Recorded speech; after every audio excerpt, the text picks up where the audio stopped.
പ്രിയമുള്ളവരെ, ഏവർക്കും സ്കൂളിംഗ് ബ്ലോഗിന്റെ പുതിയൊരു വീഡിയോയിലേക്ക് സ്വാഗതം.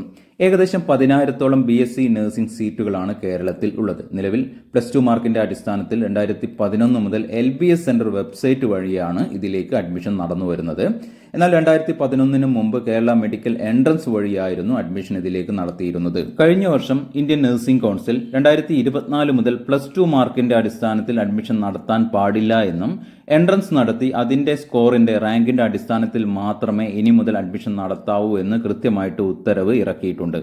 ഇന്ത്യൻ നഴ്സിംഗ് കൗൺസിലിന്റെ ഉത്തരവ് പരിഗണിക്കാതെ അഡ്മിഷൻ നടത്തിയാൽ ആ കോഴ്സിന് അംഗീകാരമുണ്ടാകില്ല. ഇതുകൂടാതെ കഴിഞ്ഞ വർഷം +2 സ്കോറിന്റെ അടിസ്ഥാനത്തിൽ അഡ്മിഷൻ നേടിയവർക്ക് മറ്റ് സംസ്ഥാനങ്ങളിൽ പോയി നഴ്സിംഗ് കൗൺസിൽ രജിസ്ട്രേഷൻ നടത്തി അവിടെയുള്ള ഗവൺമെന്റ് ജോലികളിലും അതുപോലെ തന്നെ സെൻട്രൽ ഗവൺമെന്റ് ജോലികളിലേക്കും പ്രവേശിക്കാനുള്ള യോഗ്യത, അർഹത ഉണ്ടാകില്ല എന്നും അന്ന് ഇന്ത്യൻ നഴ്സിംഗ് കൗൺസിൽ വ്യക്തമാക്കിയിരുന്നു.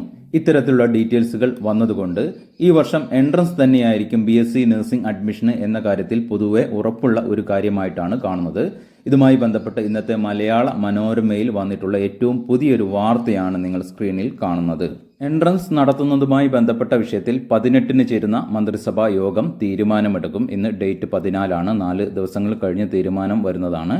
വിശദ വിവരങ്ങൾ അടങ്ങിയിട്ടുള്ള വീഡിയോ ചാനൽ വഴി നിങ്ങൾക്ക് ലഭിക്കുന്നതായിരിക്കും. ഈ വർഷത്തെ BSc നഴ്സിംഗ് മറ്റ് പാരാമെഡിക്കൽ അഡ്മിഷനുമായി ബന്ധപ്പെട്ട കൃത്യമായിട്ടുള്ള ഡീറ്റെയിൽസുകളും അപ്ഡേഷനും ഈ ഒരു ചാനൽ വഴി നിങ്ങൾക്ക് ലഭിക്കുന്നതായിരിക്കും. വീഡിയോ അവസാനിപ്പിക്കുന്നവർക്കും നന്ദി, നമസ്കാരം.